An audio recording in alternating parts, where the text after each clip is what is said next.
Hi, I'm making crab cakes and people are gonna be mad again. Let's get started. This was one of my viral recipes and people lost their ever-loving minds. They're passionate about their crab cakes, man, and you know what? There's nothing wrong with that. But as I disclose for every recipe, this is a version of and not the end-all be-all. This can of crab meat, I'm using claw meat. It's sweeter.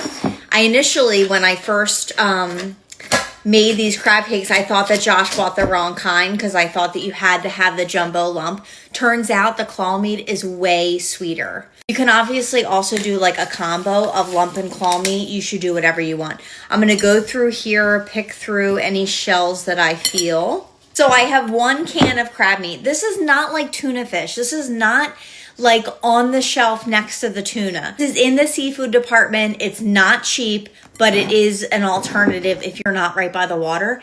But even if you are right by the water and you want to use this, go ahead. I'm using Hellmann's mayonnaise, probably about 3/4 of a cup or so. Old Bay seasoning. I had a box of saltines, but I don't know what I did with them. I had these leftover oyster crackers from when I made lobster bisque. So I'll crush some of these into here. You can use bread too. That was like 2-ish handfuls. Add a little bit of heavy cream. This is just to absorb into some of those crackers. 1 egg, and yes, you can mix all this stuff first and then add your crab meat. This is how I like to do it. Some ground mustard powder. And I have that Old Bay seasoning in here, so I'm not going to do a lot of salt and pepper. I'll add just a little bit. Lastly, the juice of half of a lemon for some brightness. And now with my glove on, mix the egg into that mayonnaise first, and then you can combine everything. You don't want to pack these. You want to still keep them pretty loose, but nice and combined.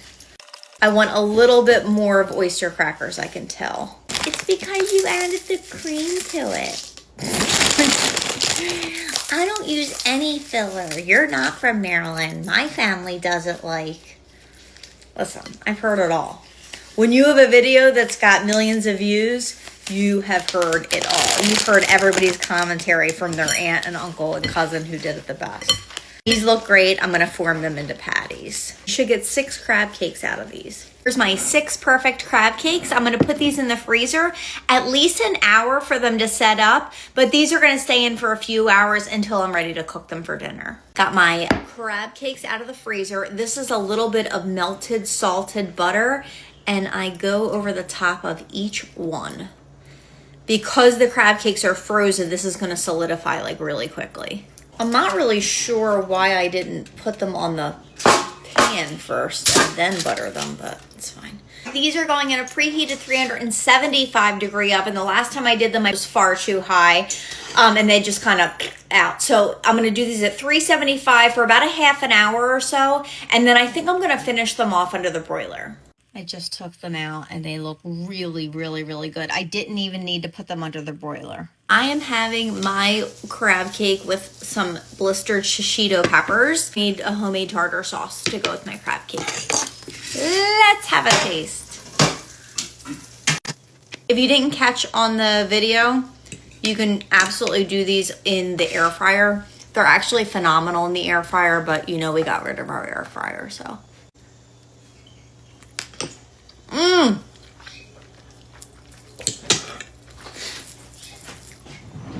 So good. Excellent, excellent. This is the sauce for the peppers. It's just my tzatziki sauce from last night. I love shishito peppers. Good? Crispy. Yeah, they came out great. 375 was definitely the way to go. They were probably in there for maybe 30, 40 minutes tops. All right, guys. I might eat the second one. Honestly, I'm so hungry.